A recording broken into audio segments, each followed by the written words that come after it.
Es gibt echte Klassiker für Enduro- und Reise-Enduro-Fahrer. Altbekannte Wege, die aber mit der Zeit nicht an Reiz verlieren und immer wieder einen Abstecher wert sind. So wie die Schotterpisten in den Westalpen. Da denkt man an Namen wie Col de Sommelier, die Assietta-Kammstraße oder den Mont Jafferot, auf dessen 2800 Meter hohen Gipfel wir uns gerade hocharbeiten.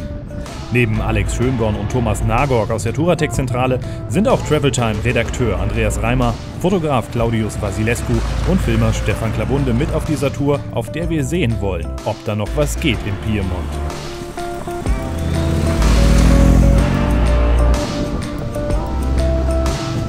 Run fast and don't stop at the edge. You can be anything you want.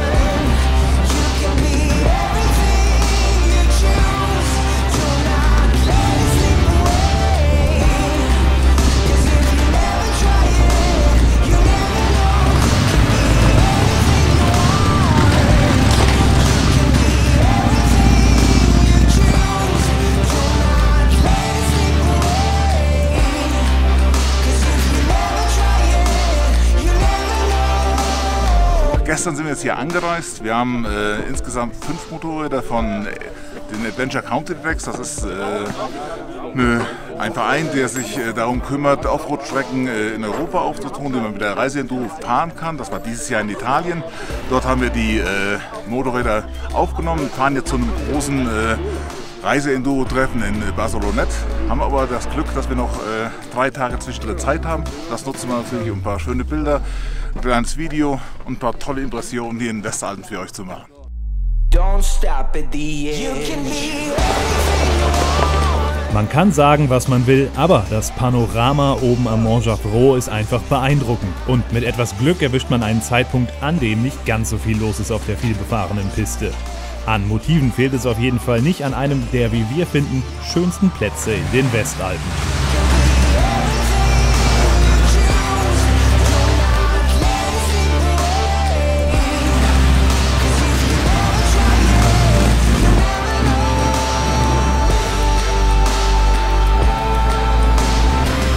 Zum Abend wollen wir noch rauf in Richtung Assietta-Kammstraße und wählen den Weg über den Col de Finestre. Vom Tal aus schauen wir nach oben nur in eine dichte Wolkendecke und fragen, ob sich das überhaupt noch lohnt.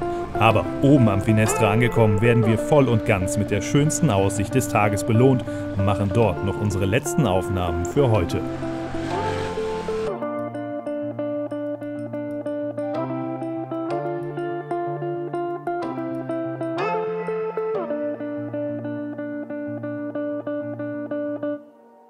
An unserem zweiten Tag wollen wir die weiter südlich gelegenen Strecken der Vareita Maira und Maira Stura Kammstraße unter die Räder nehmen. Also ist mal wieder früh aufstehen und Motorräder packen angesagt, denn bis dahin haben wir noch mehr als eine Stunde auf Asphalt vor uns. Ready to get the next share of dust.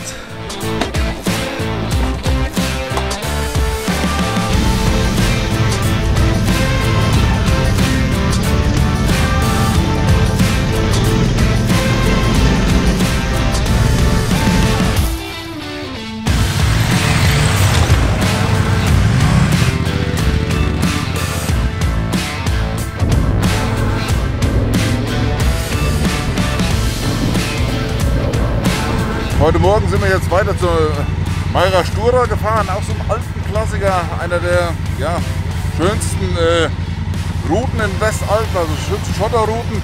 Haben ein bisschen Pech gerade im Moment, der Nebel zieht dann auf, hoffen aber, wenn wir weiter hochfahren, haben wir jetzt ungefähr noch so 800 Höhenmeter, das dann aufklart und wir wieder schöne Sonne haben. Oh, Rabbi.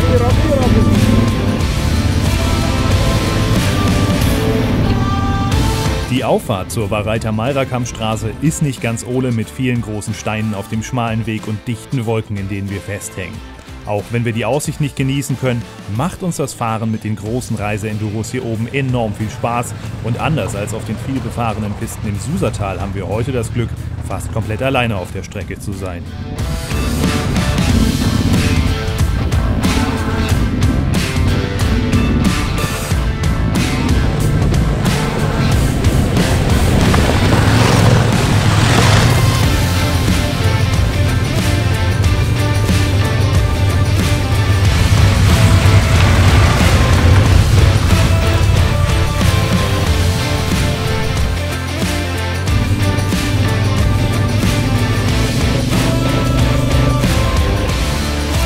Auf unserer Verbindungsetappe rüber zur Mayra Stura nutzen wir gleich mal die Gelegenheit, aus dem einsetzenden Regen rauszukommen und uns bei ofenfrischer Focaccia und einer Tasse Cappuccino über die Wetterprognose für den weiteren Tagesverlauf zu informieren. Der Alpenverein schreibt, das Bergwetter am Freitag, den 6.9.2019 in der Region hier unbeständig und meist stark bewölktes Bergwetter mit längeren Sichtbehinderungen ist zu rechnen. Außerdem gibt es nach einer kurzen Niederschlagsberuhigung in den Tag hinein ein auflebender Schauer. Schöne dabei ist es staubt nicht arg, also wie gestern am Chavarot zum Beispiel, da hat es sehr verstaubt. Dieses Problem haben wir heute gar nicht. Dafür frieren wir ein bisschen, aber man kann auch nie immer alles haben. Von daher gesehen muss man mit den Gegebenheiten leben.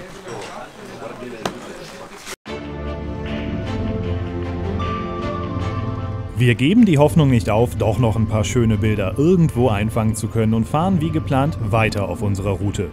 Natürlich klart es nicht auf und dass bei der Tourenplanung vorab auch so einiges schieflaufen kann, werden wir schon bald merken, als wir in der Sackgasse landen, von der aus nur noch ein schmaler Pfad weiter Richtung Gipfel führt.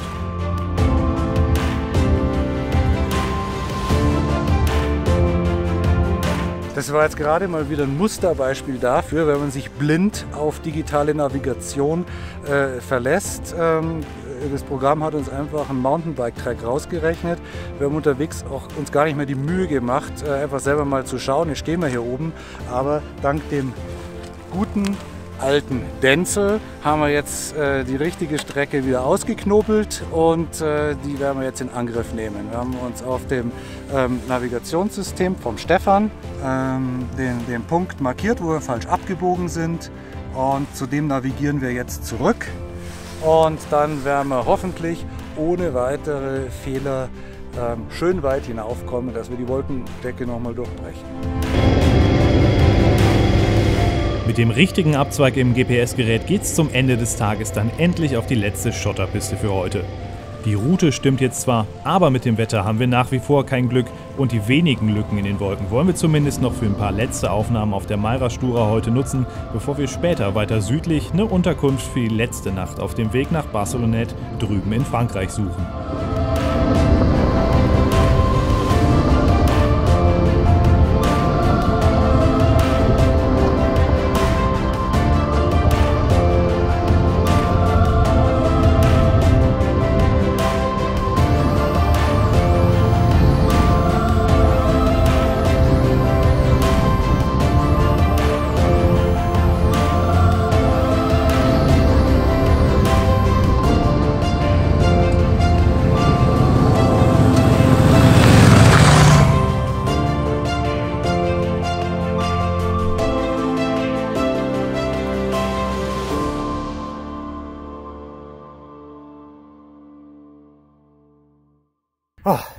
Jetzt haben wir uns hier einige Spitzkehren vom Fort Malamont hochgeschraubt Richtung Tête de Virès.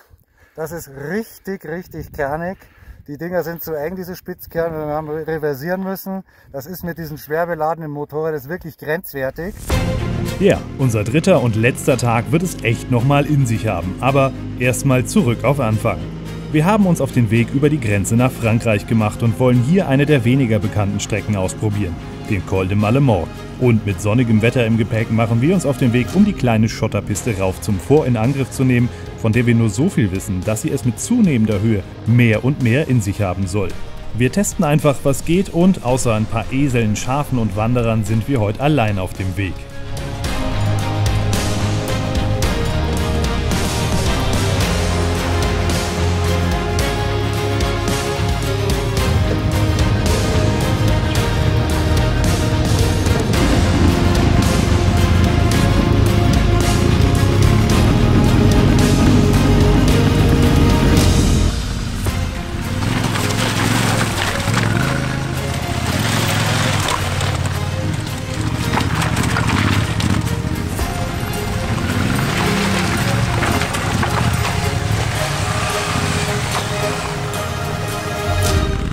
Nach circa der Hälfte der Strecke merken wir, dass es heute echt kernig wird, mit engen, steilen Kehren und zunehmend gröberem Schotter.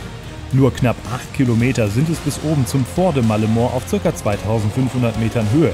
Und mit den voll beladenen Motorrädern haben wir zunehmend was zu tun. Und während sich Alex, Andreas, Thomas und Claudius weiter hocharbeiten, entscheidet sich Stefan lieber dazu, den Rest des Weges mit kleiner Kameraausrüstung zu Fuß in Angriff zu nehmen und die 12er GS weiter unten stehen zu lassen.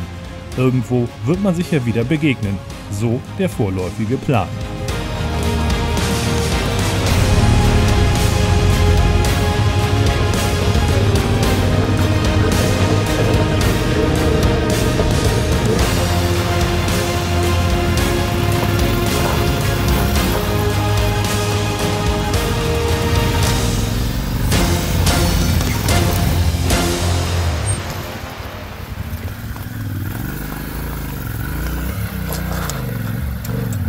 Mit diesen schwer beladenen Motorrädern ist wirklich grenzwertig. Wir haben jetzt hier einen Punkt erreicht, wo eine Wegabzweigung ist, da ist mal ein bisschen mehr Platz und wir werden jetzt umkehren. Wir haben zwar noch richtig Lust da hochzufahren, aber die Vernunft sagt, mit den Kisten ist hier einfach Schluss.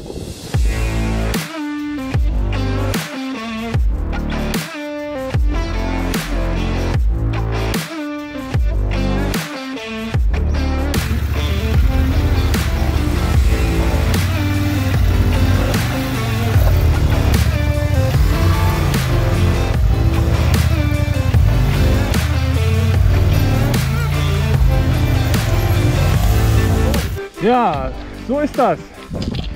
Andi, Alex, Thomas und Claudius wollten unbedingt noch rauf aufs Fort. Ist jetzt über 2 Stunden her für eine Strecke von über 4 Kilometern. Ja, 4,5 Kilometer vielleicht. Letzte Funkkontakt war vor etwa einer Stunde. So, ich gehe den jetzt mal entgegen. Dann schauen wir mal, was hier los ist.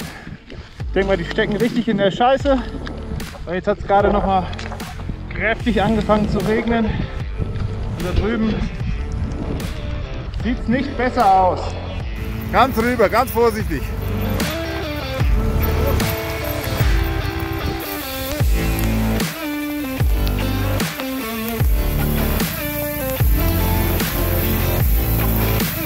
Also immer noch kein Funksignal von den Jungs. Ich habe eben versucht, die anzurufen, aber kein Handyempfang bei denen. Es regnet weiter. Ich habe mich hier mal kurz untergesetzt, kurz Verschnaufpause und dann gehe ich gleich mal weiter. Das Gute ist, es gibt nur einen Weg rauf und nur einen Weg runter. Das heißt, ich müsste sie irgendwann finden. Ja, schauen wir mal. Sind wir ein paar lustige Schotterstrecken abgefahren, so mit Spitzkehren, so mit Rangieren und mit gegenseitig helfen. Teambildende Maßnahmen. Auch sehr notwendig. Jetzt hagelt es gerade mal ein bisschen.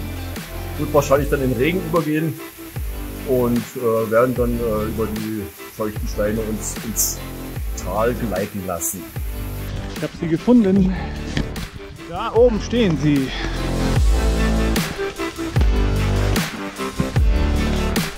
Wir machen eine kleine Modifikation an den Koffer. Der ist im harten Geländeeinsatz hier an der Felsen kleben geblieben und ist vom Motorrad regelrecht abgerissen worden. Dem Fahrer ist nichts passiert. Der ist nicht den Abhang runtergefallen. Und jetzt müssen wir den einfach wieder anbringen und dengeln den ein bisschen gerade. Okay. Und dann geht das klar weiter. Das kann man so einfach machen und so einen Alukoffer kriegt man immer wieder hin. Dass Das ist überhaupt kein Problem. Du siehst, ich habe hier eine Zange, damit wird das alles wieder gerade gebogen, dann ist das Ding wieder dran und vielleicht soll es sogar wieder dicht. ja, okay. Ne? Das ist ein Alukoffer schon eine geile Sache. Ne? Ja, hat was.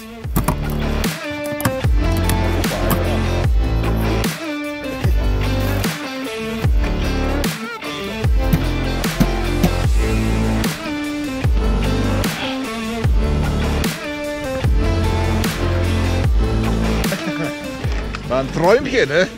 War natürlich wunderbares Wetter und wie es in Bergen so ist, sieht man ja jetzt auch, wenn man da hochguckt, hat es innerhalb von einer Viertelstunde so umgeschlagen, dass es hat angefangen zu hageln. Der Hagel ist liegen geblieben. Wir waren also quasi auf dem Weg zu dem oberen Fort, hatten aber Gott sei Dank vorher abgebrochen, aus, wie der Andi so schön sagt, aus Vernunftsgründen. Was total clever war. Sonst hätten wir echt ein Problem jetzt.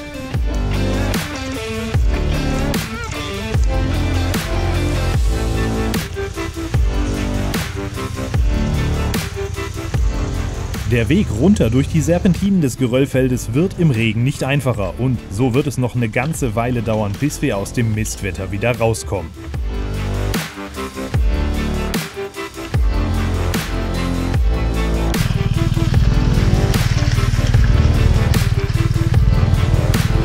Weiter unten nehmen wir dann wieder Fahrt auf und machen uns auf den Weg zur letzten Etappe, die uns über Asphalt zum Alp Adventure Moto Festival führen wird.